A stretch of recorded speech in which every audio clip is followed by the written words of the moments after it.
Right, welcome to the second webinar of a new start series run by the Scottish Farm Advisory Service.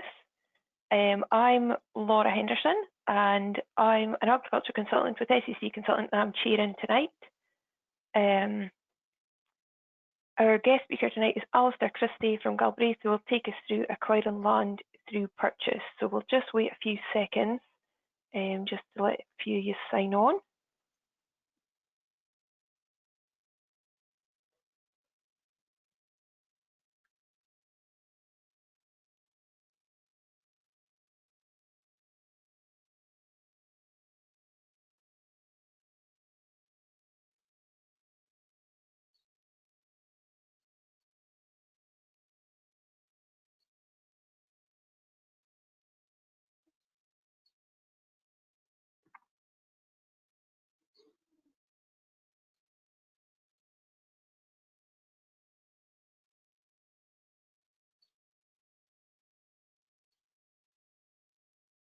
Right, we seem to have settled. I think we'll just move on to the next slide. Alistair, please.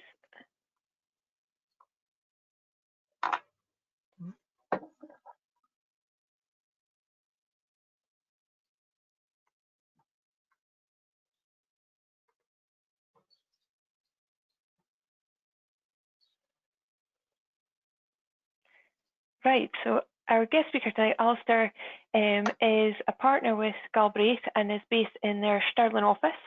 He was born and raised in a dairy and sheep farm in West Central Scotland, and after completing his degree in agriculture and business from Aberdeen University, combined work and travel in Australia and New Zealand. And since joining Galbraith in 2008, he has worked in traditional and sport and estate management, general professional work, AMC finance, and now concentrates on farm and land sales and valuations and developing the Galbraith business strategy. Move on to the next slide, please, Alistair. So this webinar will last for an hour and we aim to finish about 9 p.m. It is being recorded to watch back later on should you need to leave early. And Alistair is going to take us through where to find land for sale, give us an indication of the current land values and highlight any common pitfalls or hidden costs that you need to be made aware of. And he'll also share his top tips for buying land he's acquired throughout his career as a land agent. If you move to the next slide, Alistair, please. So feel free to ask questions throughout the presentation using the questions tab, which you should see on your screen as shown in this image.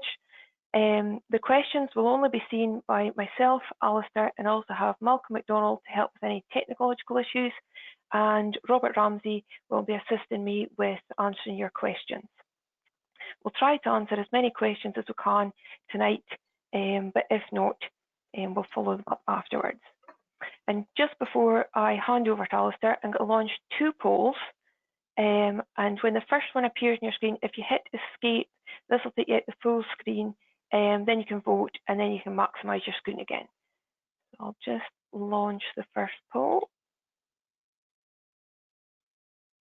which is, what is your current land occupation status? Are you an owner, occupier? Do you use seasonal lets, have a tenancy, part of a joint venture, so that's share or contract farming, or are you none of the above? So if you could pick the one that suits you best.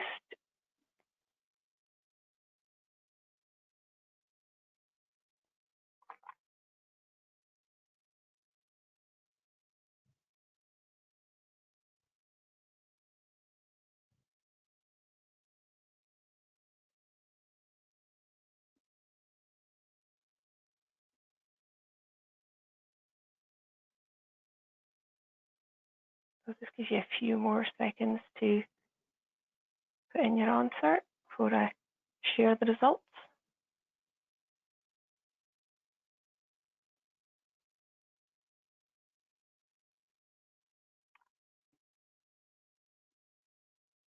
So I think we've settled there, so I'll just close this poll and share the results. So we have 34% are owner-occupiers, then we have 32% that are none of the above, 21% have seasonal lets, 11% have a tenancy, and 3% are part of a joint venture Agreement. So we'll just launch our second poll as well. So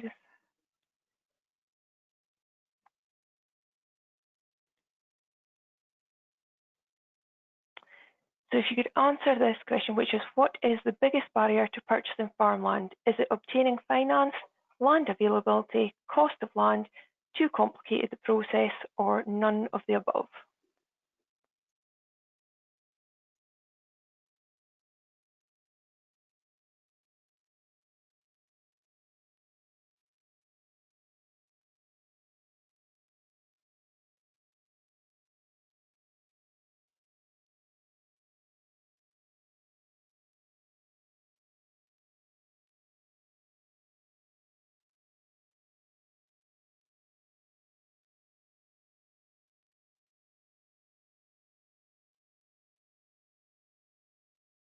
Okay, so about 80% of you voted. I'll just give you a few more seconds for the rest of you to vote if you want.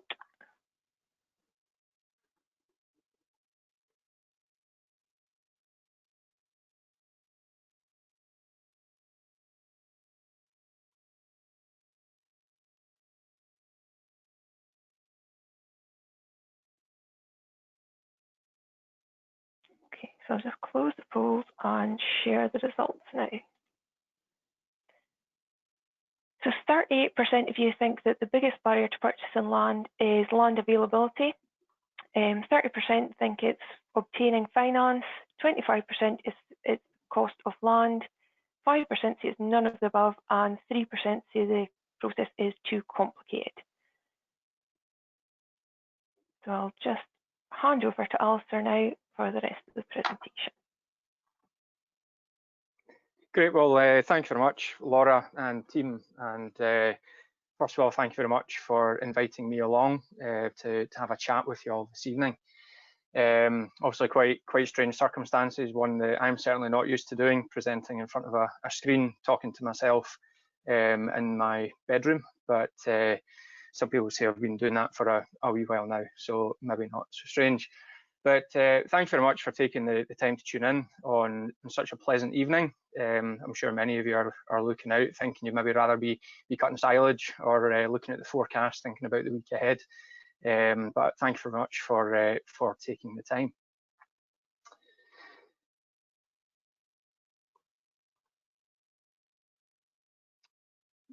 Okay, so Laura gave a fairly comprehensive introduction to myself at the outset. So I'm a partner based in the Galbraith office in Stirling. Started with Galbraith in 2008, and I've covered a number of disciplines within the firm. I've been involved in farm and estate management, sporting estate management, compensation claims and compulsory purchase, registered valuer and sales agent, and I'm also an agent with AMC, who are the Agricultural Mortgage Corporation, part of the Lloyds Banking Group. So I've got a fairly decent grasp of a number of aspects.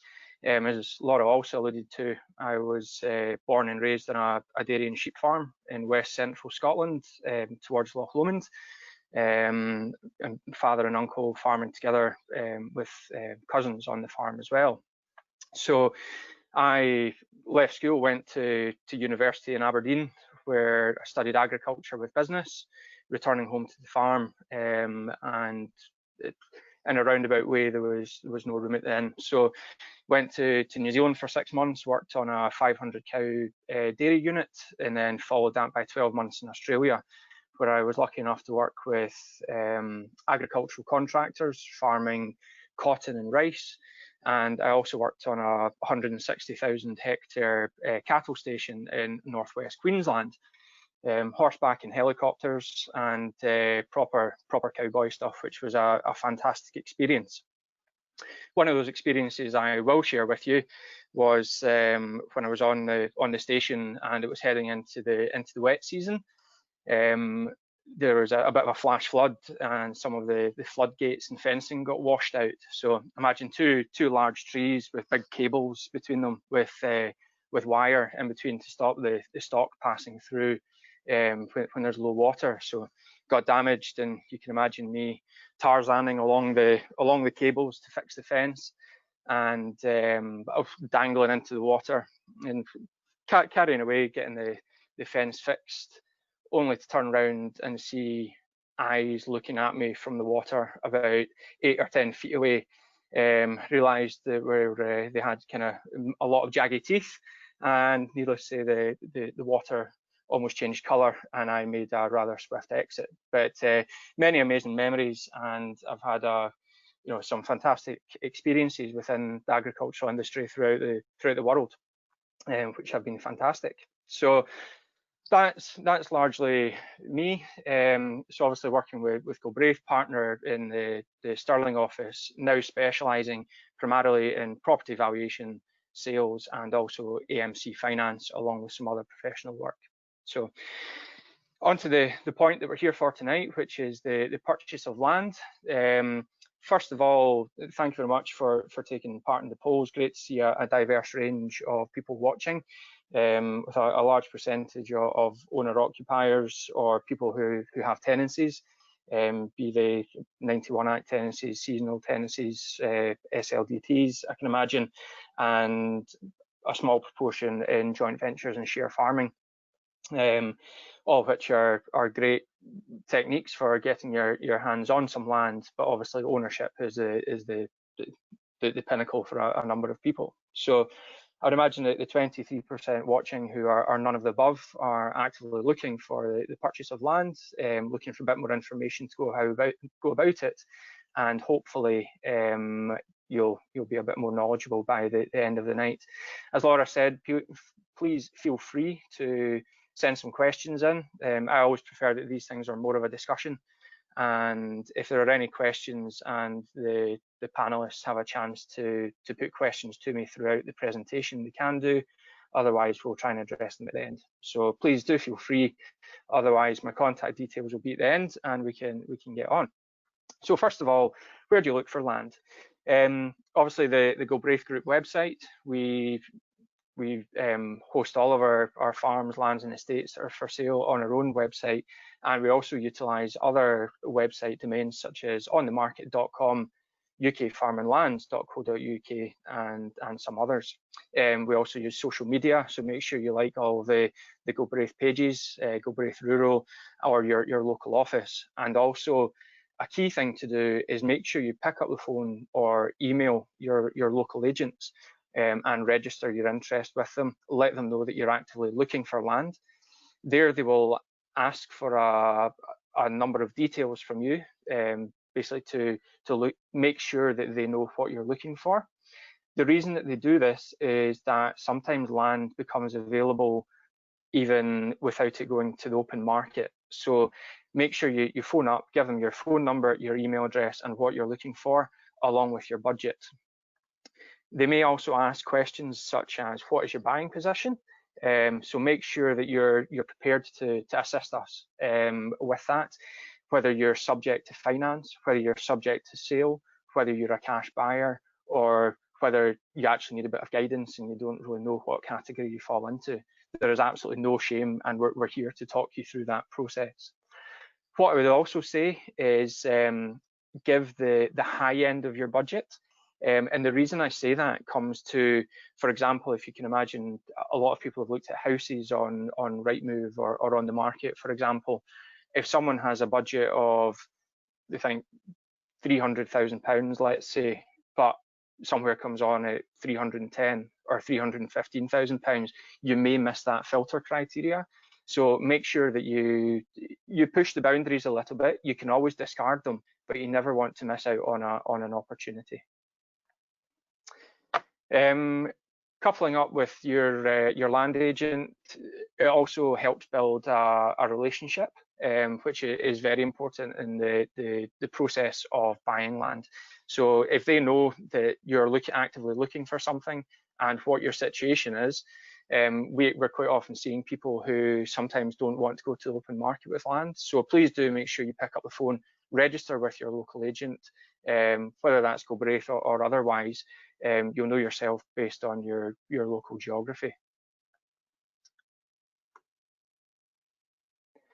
Also make sure that when you are looking for a farm or land, that you surround yourself by trusted professionals, and be that your land agent, who obviously would be with Galbraith, your farm business advisor from FES or SAC, and also have a chat with a bank manager or a finance broker, just to sound out what your parameters might be, what you're maybe looking to buy, and what you're looking to achieve from that property. Also, make sure that you have a good accountant, a good lawyer and an accountant on board. And I'll come on to the lawyer later on, who are absolutely key in the whole plan of getting your hands on some land. Also, don't be afraid to build relationships, stay in touch with people, communicate, phone up, ask what's coming on, make sure that, don't feel selfish about it, but that you're at the forefront of your agent and your professional advisor's mind. And please do make sure that you utilize the services that are available.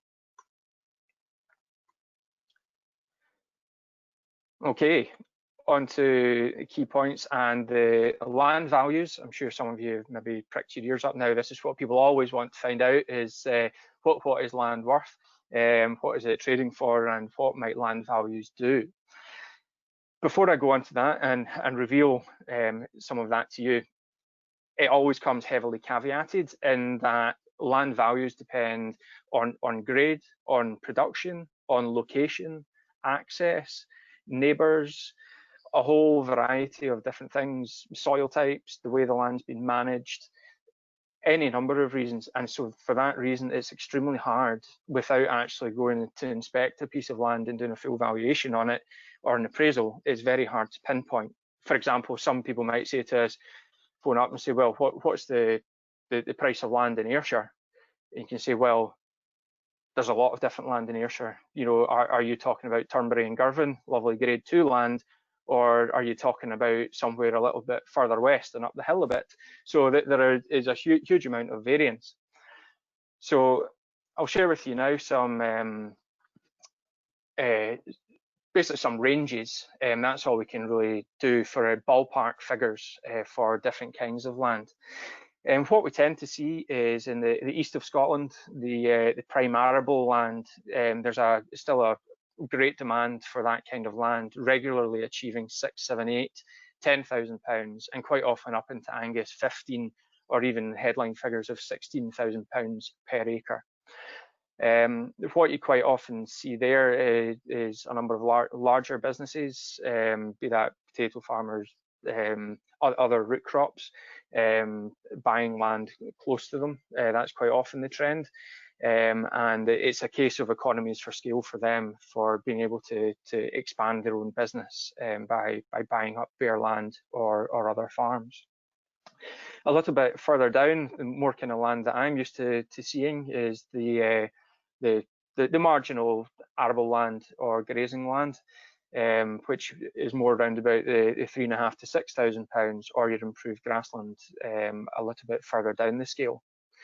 Rough grazing, round about £1,000 an acre, and bare hill land, it can be from £200 plus. However, that also comes with a large caveat, in that a number of you will be aware of the demand for upland ground for tree planting and afforestation, driven largely by the grants that are available, which make it very attractive, tax efficiencies, and also carbon sequestration and woodland carbon code, for example, and carbon offsetting. So we are continuing to see considerable demand. I put in there £1,000 to £2,000 per acre. There have been values of £3,000 an acre for planting land banded about. A lot depends on whether there are any triple SIs on the land, the depth of the soil, depth of peat, access, haul roads. There's a whole host of factors have to be taken into account into what is plantable and what is not.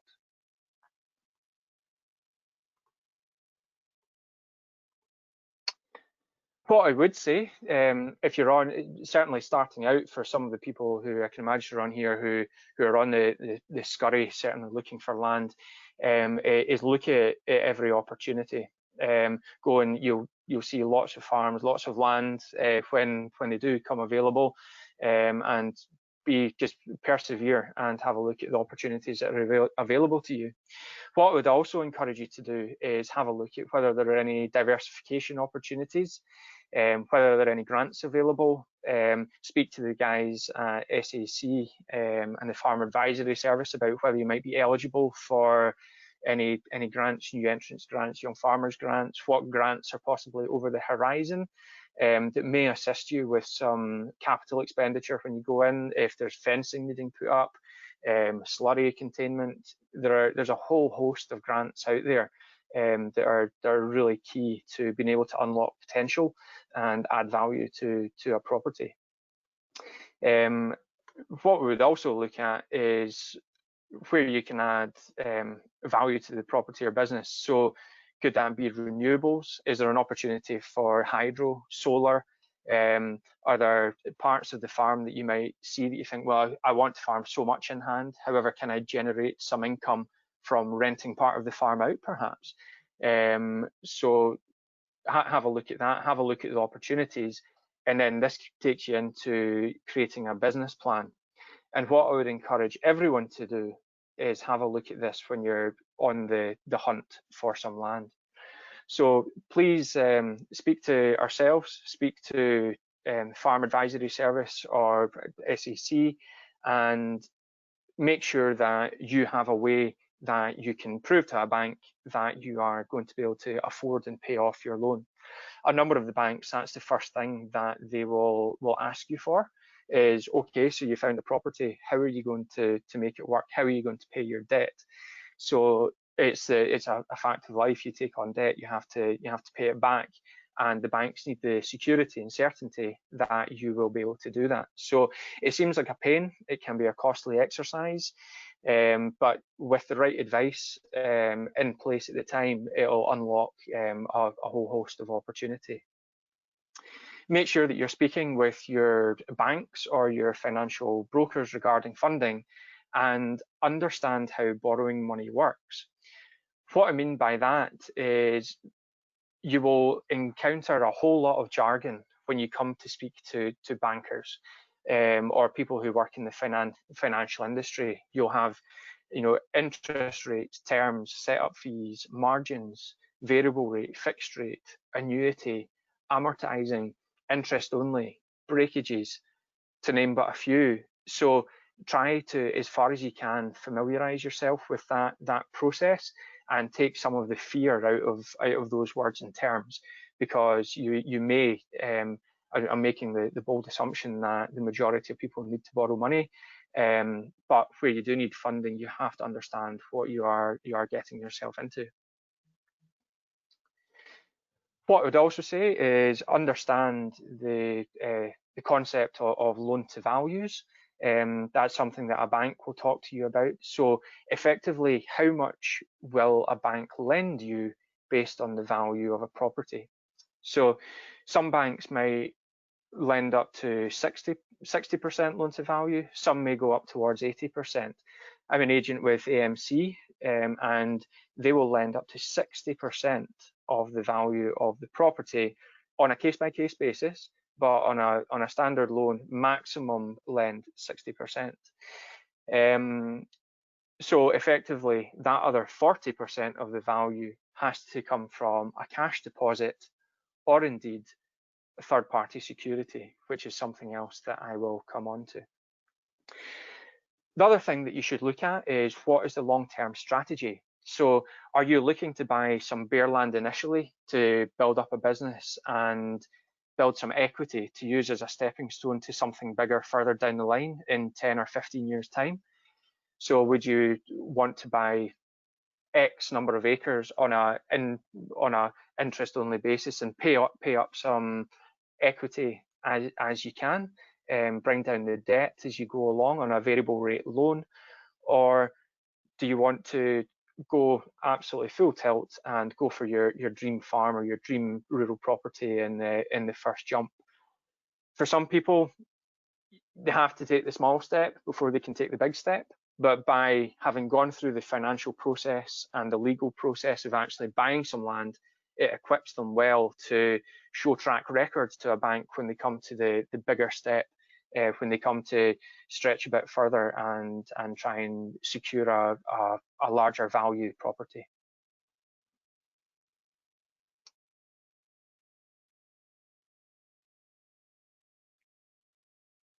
Okay. I'm well aware that one of the key factors is the availability of finance or the access to the land. As I alluded to there, deposit base because of loan to values is absolutely critical. So be that a cash deposit, or I also touched on third-party securities, which is possibly a new concept to some people. Not all banks' policies would allow it. However, with AMC, for example, and I'll put myself into use myself as an example here. If I wanted to borrow money to buy a piece of land, but didn't have a large enough deposit, then a family member, for example, if they had an unencumbered property, so a property without a loan against it secured to a bank, with their goodwill, they could allow me to, or my lenders, to take security over their property to basically skew the loan to value. So that means that the bank is well secured and I don't have to put my hand in my pocket to try and put all my cash into the deposit. So not everyone's in that very fortunate position. However, sometimes these things come along and that strategy can be the key to unlocking quite an opportunity for a number of people. As I said, I'm not 100% familiar with every bank's policy. They might not all do it. However, on a case-by-case basis, it can be considered by some. What we'd also like to talk about is the legal process and timelines, and of course, hidden costs as well. So, a legal process, it can be a fairly long, relatively convoluted and relatively complicated process, depending on the complexity of the property that's being acquired. So say you found your piece of land, you discuss the funding and the business plan with, let's say, Robert Ramsey, SEC, or Laura. Get your business plan, you present it to the bank, you secure funding in principle, or you get the big thumbs up to say, yep, we'll back you to do this. You then have to instruct your lawyer to basically put an offer in for you. Thereafter, there is what you call a qualified acceptance of that initial offer, and then there is a lot of buyer's diligence. So the key comes at having a lawyer who is very switched on, who is an expert in the agricultural industry and very used to doing transactions of agricultural or rural land. We quite often see people come to us with a high street lawyer, and no harm to them at all. However, when you start getting into BPS entitlements, the land registration complexity, servitudes and way leaves over land, third-party access rights, a whole host and raft of other things, along with the security work, that's when it really pays off to engage an expert rural lawyer. So we work very closely with a number who we've got good working relationships with. We're happy to work with any lawyers. However, we do sometimes sigh a little bit of relief when we see some of the more familiar names coming through on the offers. What I would also say is try and make your offer as clean as possible, and that comes back to engaging your professionals from an early stage. Have your land agent on board, have your business plan, and hopefully have your funding in place in principle prior to submitting your offer. Quite often, obviously, you need to be subject to sale, for example. However, if you have a loan offer in place which is subject to sale, it'll obviously depend on any other offers received, but try and make it as attractive to the vendor as possible, and try and take as many hurdles out of there to give yourself a little bit of competitive advantage. After the lawyer will be instructed, they'll submit the offer, qualified acceptance, and go through diligence. They will then negotiate the missives. So quite often we see 16, 18-page offers coming in, and they get banded between the lawyers, and they take bits out and they add bits in, and a bit of negotiation, and that's really where lawyers come into their own, and advice from land agents such as ourselves with regards to the terms in there. There's obviously registration of the title, and then LBTT. LBTT needs to be paid, which is the Land and Building Transactions Tax, which some people still refer to as stamp duty, which is the tax payable to the government on the transaction. So this leads me into the hidden costs as well. So for example, some of you who are landowners or who have purchased land previously will be well aware of the LBTT brackets, but just for the avoidance of doubt, so from 0 up to £150,000 is 0%.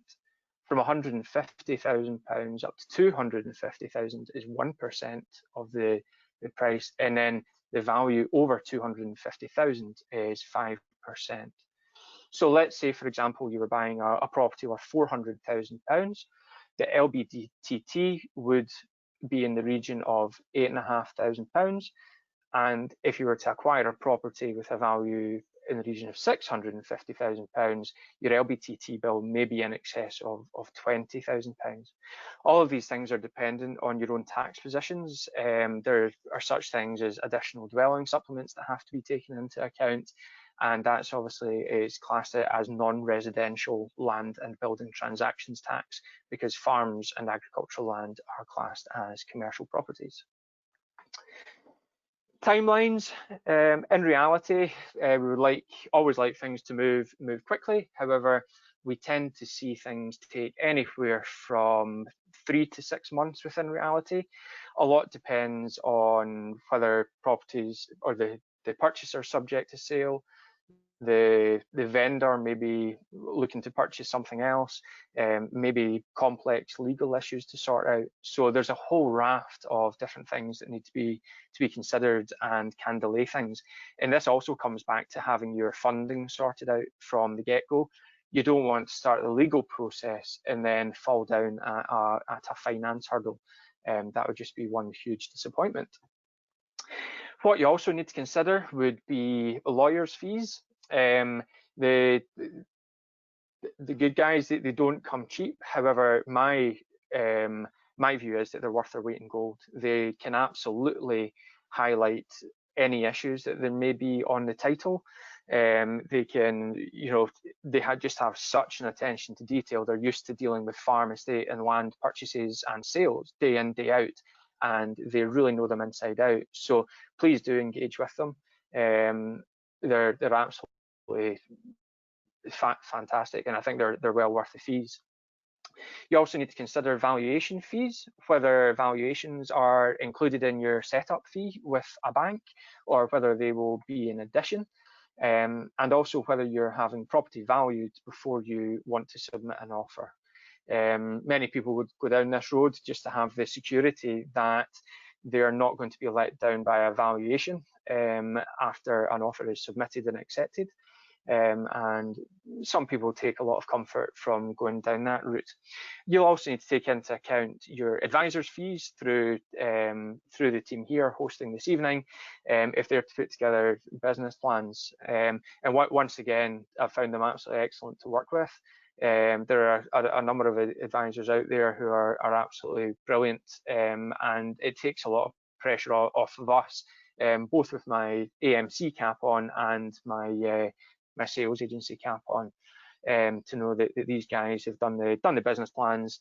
They really understand how property works and how to generate income, and they're just absolutely brilliant. But do remember that they will require to be paid. What I would also like to say is that no question is a silly question. We're always here to help. Pick up the phone, drop us an email, get us on social media. There's any number of ways. Walk into one of our offices once we're over the coronavirus pandemic and we're all back in there. But please never hesitate to contact us, and we would be absolutely delighted to answer any questions you might have, give you any more information that we've not covered this evening, or talk through the process again. So please do feel free to contact us.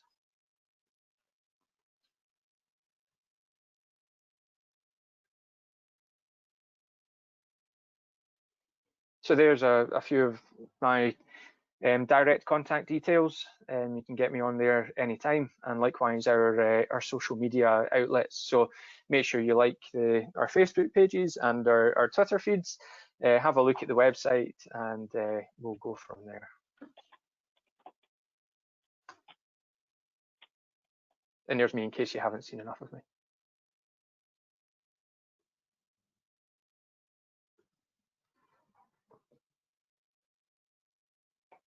Right, so Alistair, thank you for that. So I've got a couple of questions. So I'll start with the first one. What are your thoughts on buying land to build on as well as farm? Buying land to build on, I suppose there's a number of facets to that question, whether it's just the construction of a farmhouse and a steading, or whether it's a bit for development land. What you need to watch out for, if you're looking to buy a piece of land to build a house and a steading, is a clawback agreement, which is quite often something that a vendor might ask us or any other agent to put in their sales particulars and in their missives, whereby they can effectively claim back a percentage of the uplift if there's planning obtained for a house. It's usually done on land where there may be some longer term strategic opportunities, or people think it's an absolute stick on for a house. Quite often you will find that there might be an agricultural tie to a house, a planning condition, and there may be a tie there for it being tied to an agricultural worker tied to a business, for example. So yeah, I mean, there are a number of opportunities out there. Different councils have different views on development, but come and speak to us. Ask what you're thinking, a specific bit of land that you're talking about, and of course finance has to be taken into consideration there as well. Yeah, but there's plenty of opportunity to do that kind of thing. Ali, you mentioned about third-party securities and securing against somebody else's property. Is there any issue if that property happens to be elsewhere? Can you have a cross-border, for example, maybe a property in England? Yes, I'm sure you can. I know that a number of banks do that, and the markets align almost, so you can have cross-border securities. Different banks have different policies. I know that some might not like, for example, to fund a purchase in Scotland but have security in either the Republic of Ireland or Northern Ireland.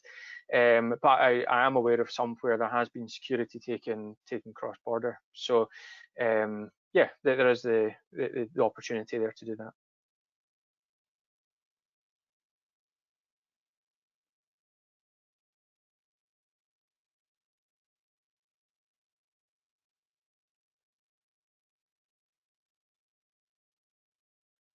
And just another one, this is a question from me, is what happens, see when in your initial meeting, so when somebody comes to you or approaches a bank manager, is it more important to have a fully polished business plan that's been done by an external or somebody coming in that's got a bit of passion and a bit of drive about what they're actually wanting to achieve?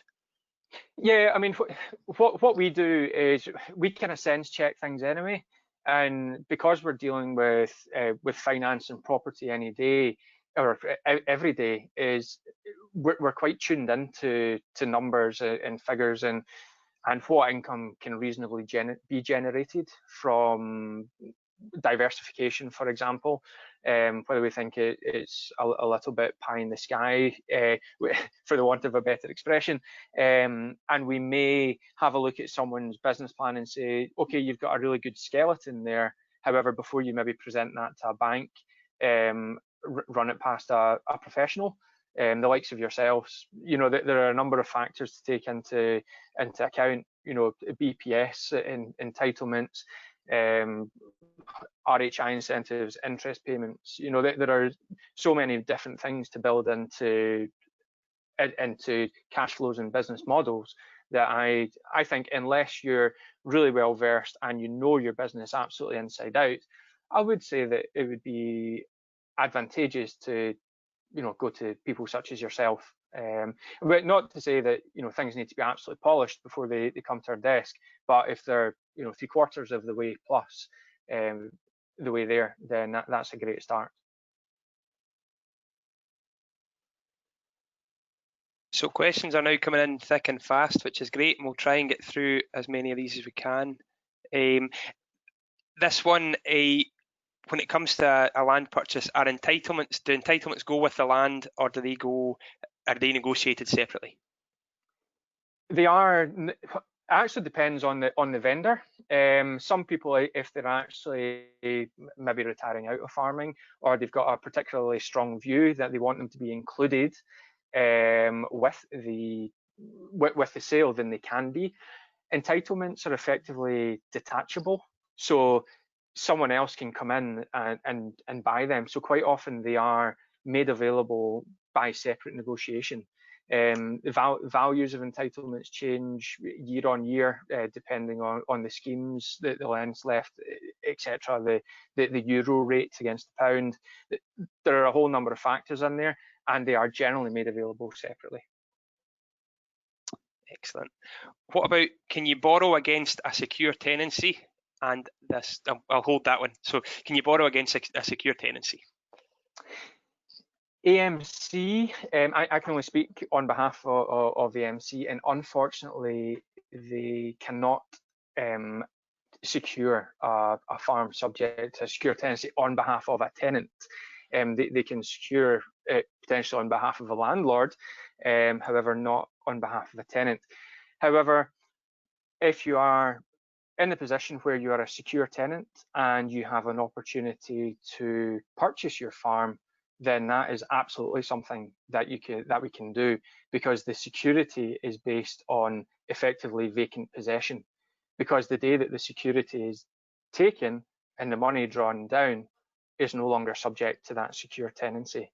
So it depends on the amount you manage to negotiate to buy your farm for, and obviously the value of the property. But that's the only way. Other banks I know do support tenant farmers in different ways. They tend not, well, they can't secure land, so it tends to be unsecured loans. Yeah. And would AMC take into, or AMC and other banks, would they take into account remortgaging another property or additional income sources? So a lot of us have got other jobs as well as a farm. Does that come into it as well? Yes, absolutely. Yeah, 100%. They will look at pure agricultural income, or they will look at land purchases where the primary income is actually from external. AMC will only, however, do what they call business loans, or a commercial loan. So what we would look at is that land being able to generate sufficient income to service the borrowings. So that we would look for it, whether that's a combination of BPS, rental income, in-hand farming income, but we can also take into account salaried incomes, rental income from other properties, and we can look at remortgaging other properties as well if you're looking to grow the portfolio portfolio, so long as they are suitable. Yep. Probably this is a broader question, this one, but with Brexit, coronavirus, aging population, growing population, there's a lot happening at the moment. What is your view on kind of longer term land values? My personal view is that land values will continue in some way to follow current trends. What we tend to see when financial markets and the commercial world is in a bit of turmoil, investors, other external sources of funding see land as a very secure purchase. Of course, you don't get the same return year on year, a yield on your capital invested from an agricultural property as you may do from the FTSE markets or other commercial property. However, land has just continually increased over all time, really. There's been one or two little blips, it's leveled off. It's probably leveled off to some extent at the moment. However, I don't see any real dip in land values at all. It's a very safe country politically, within reason, to buy land. And therefore I don't really foresee any significant changes. Obviously, Brexit is this thing that we were all talking about, and it'll probably be a relief to see it coming back into the headlines for some, as opposed to coronavirus. There's so much at stake, trade agreements, there's so much going on, BPS reform. I don't think in the long run it'll have any significant impact on land values, if I'm honest, Robert. But I'm here to be proven wrong. It's a crystal ball question, isn't it? It's not easy. And there's absolutely is. Another challenging question coming here is there's a few people have asked about basically how do you make it pay? If land is say £5,000 an acre, how do we actually make that pay? Great question.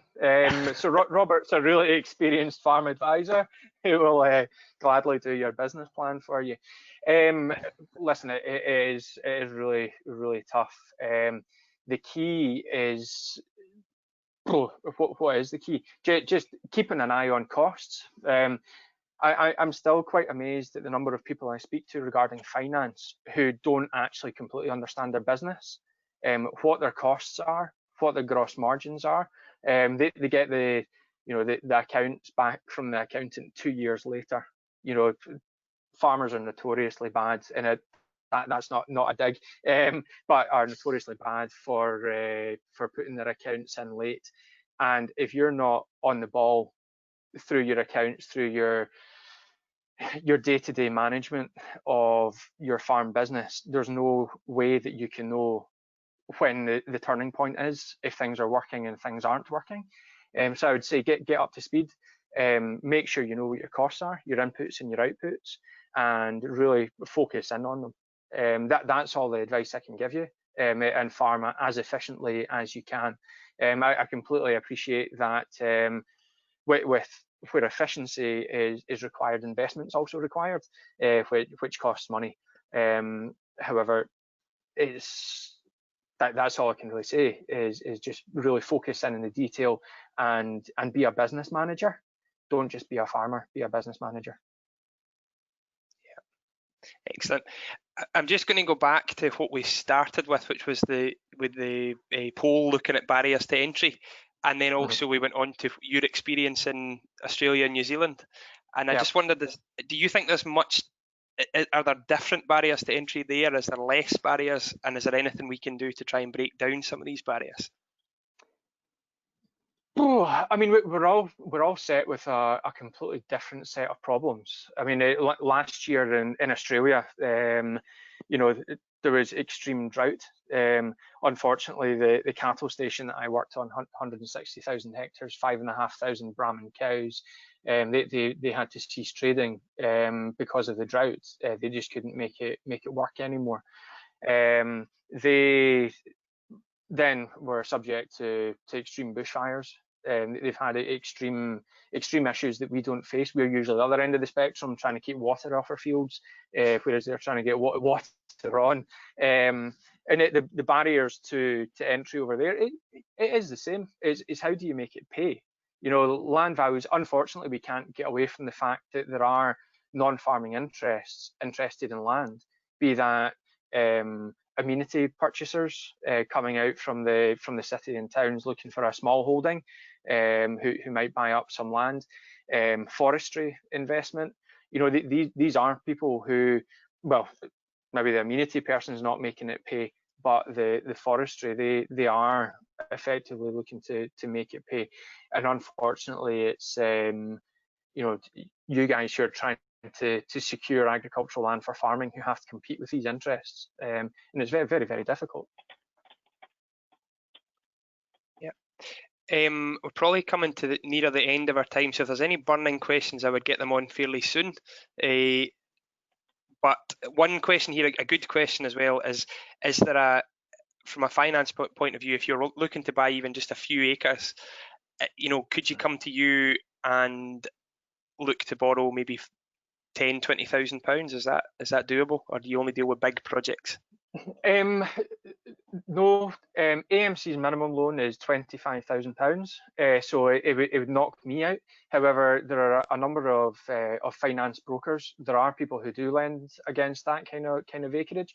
The problem is we come back to my comment about loans being commercial and business loans, and the ability for that bit of land to generate income. So looking at buying a couple of acres, which isn't going to be agriculturally sustainable, and you want to put a few of your horses in it, that's a personal purchase. So AMC wouldn't be able to do it, but there would be financiers out there who would, and I know a number of mortgage brokers, finance brokers, and please do contact me. I can put you in touch with them, even though I can't maybe help you with AMC, and likewise a number of other banks if the purchase or the restructure, whatever it is, doesn't fit AMC criteria. A quick question is, if you were borrowing £500,000 roughly at the moment, what would the interest on that be? Contact me direct for that one. Yeah, I'm probably not going to throw rates out there at the minute. What I would say is obviously base rate is the lowest we've ever seen at 8.1% Bank of England base rate. Yeah, I mean, if there are any specific inquiries regarding that kind of money, or any kind of money actually, just contact me direct, and we can have a discussion about that. Pricing is on a case-by-case basis. So yeah, I'm not going to throw random figures out there. But probably from an impartial end of things, I'm probably maybe in a more comfortable position to do that, and it's probably going to be in that kind of 2 to 4 bracket, probably. Yeah. Depending on what you've got security-wise and what your situation is, but it's money. Yeah, that's right. Yeah, I mean, I'll throw one out there and say ballpark round about 3% over base-ish. You know, heavily caveated, subject to terms and all that kind of stuff. You know, and remember, this is recorded, so you can exactly. Put that back on you. Yeah, but listen, people talk about interest rates being 16–18%.